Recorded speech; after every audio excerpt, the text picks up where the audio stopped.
femmes, vous êtes inscrite sur des sites de rencontres et malgré des rendez-vous qui se passent bien, cela ne débouche sur rien. Est-ce le syndrome du pénis doré? Bonjour, c'est Émilie de Café Cosette. Alors aujourd'hui, cette vidéo s'adresse particulièrement aux femmes qui sont sur les réseaux et les applications de rencontres et qui se retrouvent confrontées à des séries de rendez-vous qui finalement ne mènent jamais à rien. Je voulais vous parler du syndrome du pénis doré qui a été découvert aux États-Unis. Plus particulièrement sur les campus universitaires. Je vous explique pourquoi. En fait, sur les campus universitaires, la population féminine représente 75%. Ce qui, du coup, fait développer, en fait, on s'est aperçu que les hommes ont développé ce syndrome dit du pénis doré, parce qu'ils recevaient beaucoup trop d'attention de la part des femmes.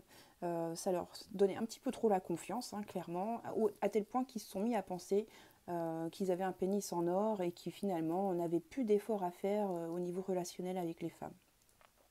Pourquoi je vous donne cet exemple? Parce que si vous vous êtes inscrit sur un site de rencontre, vous avez des critères en tête sur votre futur partenaire.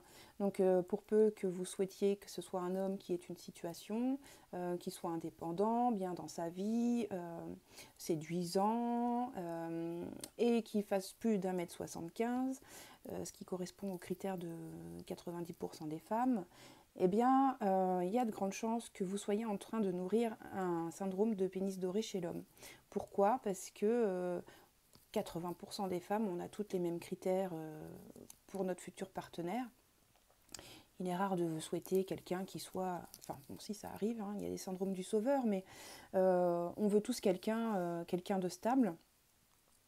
Et qu'est-ce qui se passe? Vous faites un rendez-vous qui se passe bien, deux rendez-vous, super complicité, troisième rendez-vous, allez savoir, peut-être vous allez partager un moment d'intimité. Et puis par la suite, la communication s'essouffle, il ne donne plus trop de nouvelles, et vous vous mettez à relancer, et voilà, ça y est, c'est foutu.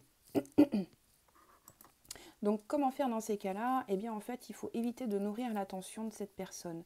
Il faut vous démarquer des autres femmes en fait, parce que dites-vous bien que sur le site, d'autres femmes l'ont contacté, qu'il est sûrement en échange avec d'autres personnes, qu'il a peut-être fait d'autres rendez-vous également, et que ces femmes-là vont réagir comme vous. Elles vont le relancer, essayer de tout mettre en place de mettre en place des actions pour le charmer, le séduire, le ramener vers elles, et entretenir à fond ce syndrome en fait.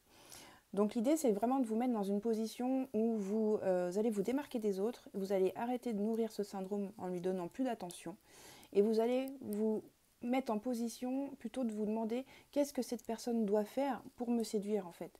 Ce n'est pas uniquement des critères, il faut aussi que cette personne ait une démarche d'aller vers vous.